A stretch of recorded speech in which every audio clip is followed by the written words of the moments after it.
જે રીતે સ્તુતિ કરી છે માની વંદના કરી છે ભગત બાપુએ કોનબાઈ માની સ્તુતિ લખી એમાં એણે એમ લખ્યું કે હે માં જુઓ ચારણની કવિતા કહી કે માડી તારા એ પગના જાંજર જણકે હે માં તમે મરડામાં જ્યારે નીકળો છો ત્યારે તમારા પગની જાંજરની ઘૂઘરીઓ જે ખકડે છે એનો અવાજ કેવો લાગે કાગ બાપુ લાગે માડી તારા એ પગના જાંજર કે જાણે હંસના બાળક બોલે રે લો બાળક તો ગમે એમ બોલતું હોય તો રૂડું લાગે પણ હે માં આ તો હંસના બાળક બોલે માડી તારી એ દુનિયાની હે વાડી ના અમે ઘણી બધી સ્તુતિઓ છે ઘણી બધી વાતો છે પણ એક કવિતા કહી અને પછી આગળનો દોર આગલા કલાકારને સોંપું છું. દાદ બાપુની આ કવિતા છે કે માણસ ની ઈશ્વર પાસે ઘણી અપેક્ષા હોય છે. ભગવાન પાસે તો માણસ કેટલી અપેક્ષા રાખે પણ ઈશ્વરની માણસ પાસે શું અપેક્ષા છે? ભગવાન માણસ પાસે કઈ અપેક્ષા રાખે ખરો? તો કે હા, ઈ પણ આપણને એમ કહે છે કે હે માણસ તું થોડુંક આવું કર તો રૂડો લાગીશ. એક રંગો નહીં રંગ પલટીને આવ. એક રંગો નહીં તું રંગ પલટીને આવ. તને માનવ ઘડ્યો છે જરા હટીને આવ. ઈશ્વર કહે છે તું માણસ જેવું સર્જન છો, તને માણસ બનાવ્યો છે, કાંઈક નોખો પડે. એક રંગો નહીં તું રંગ પલટીને આવ. તને માનવ ઘડ્યો છે જરા હટીને આવ. અરે ચીલામાં ને ચીલામાં તો પૈડા હાલે. પૈડાનો સ્વભાવ ચીલામાં હાલવાનો છે. ચીલામાં ને ચીલામાં તો પૈડા હાલે. અરે તું ચેતક છો જરા આડો ફંટીને આવ. થોડોક નોખો પડ. ઈ જે બહલોલ ખાનના મુખમાંથી શબ્દો નીકળ્યા છે ચેતક જાતો તો બીજે અને જે પાછો વળ્યો છે જે આડો ફંટીને આવ્યો છે એના કારણે આજ જગત ચેતકને યાદ કરે. તું ચેતક છો જરા આડો ફંટીને આવે. ને બીજી વાત આપણે કરું, મહારાણા પ્રતાપની ઘણી વાતો આપણે કરીએ છીએ અને વીરતાનું એક જીવતું જાગતું ઉદાહરણ જો કોઈ હોય, અકબર તો એમ કહેતો, અકબરે એના ઇતિહાસમાં એવું કીધું છે, મેં સાંભળ્યું છે कि ये महाराणा प्रताप जो है ये मेरे इतिहास का जो जब लिखा जाएगा तब उसका एक सुवर्ण पन्ना जो कोई होता है तो महाराणा प्रताप. ये मारा इतिहास નું સુવર્ણ પાનું છે મહારાણો પ્રતાપ.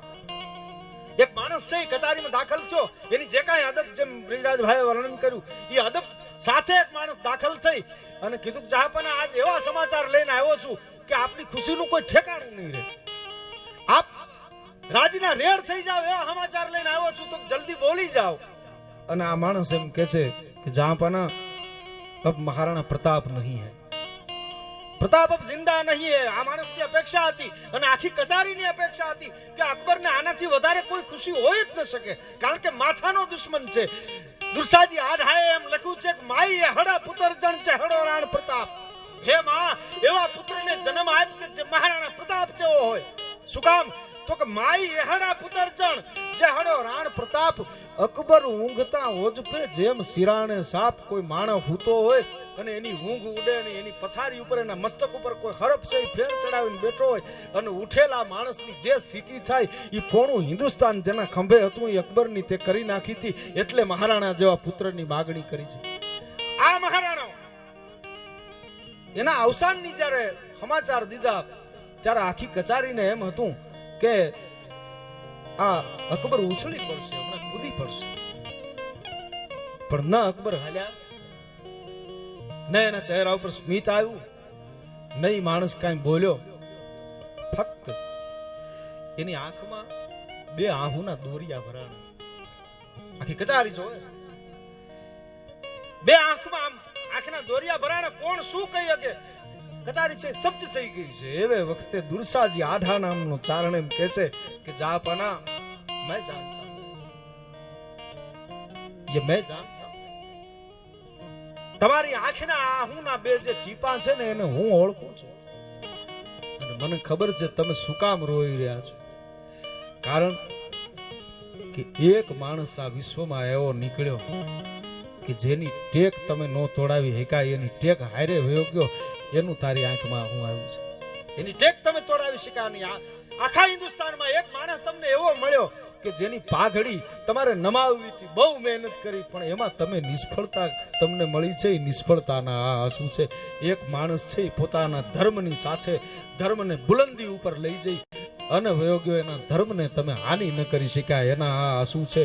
એવો કાંઈક જે હટીને આવ્યો, એટલે પ્રતાપને આજ મારે તમારે યાદ કરવો પડે. એટલે દાદ બાપુ કહે છે કે એક રંગો નહીં, તું રંગ પલટીને આવ, તને માનવ ઘડ્યો છે, જરા હટીને આવ. અને ચીલામાં તો પૈડા હાલે, તું ચેતક છો, જરા આડો ફંટીને આવ. અને કોકની મસાલ લઈ અને તું દોડમાં, કોકની મસાલ લઈને તું દોડમાં, કોક અંધારે ખૂણે દીવો પ્રગટીને આવ. તને માનવ ઘડ્યો છે, જરા હટીને આવ.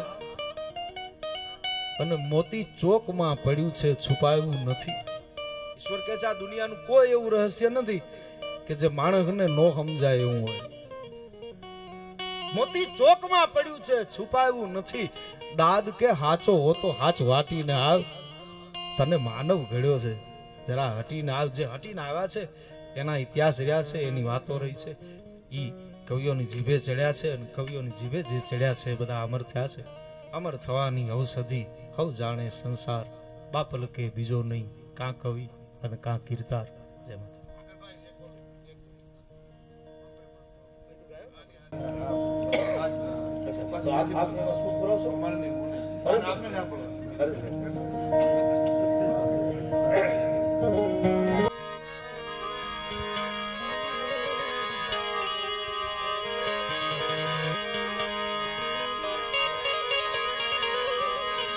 ખીજ જેની કટકે નહીં,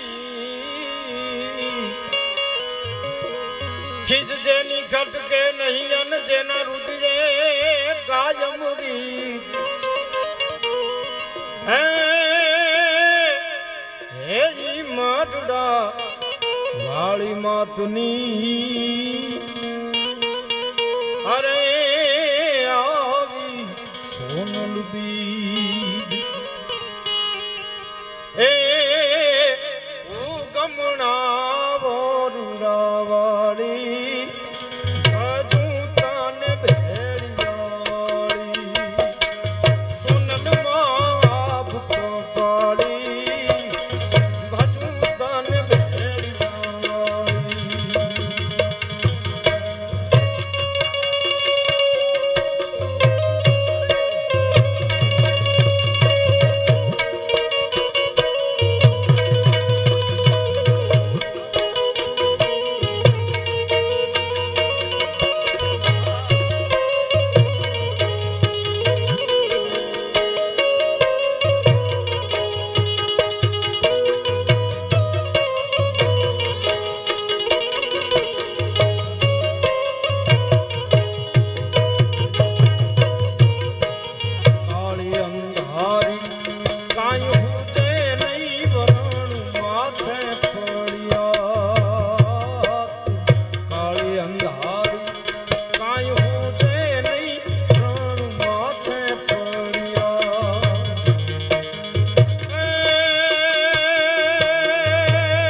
વાળી ભજું તને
Howdy.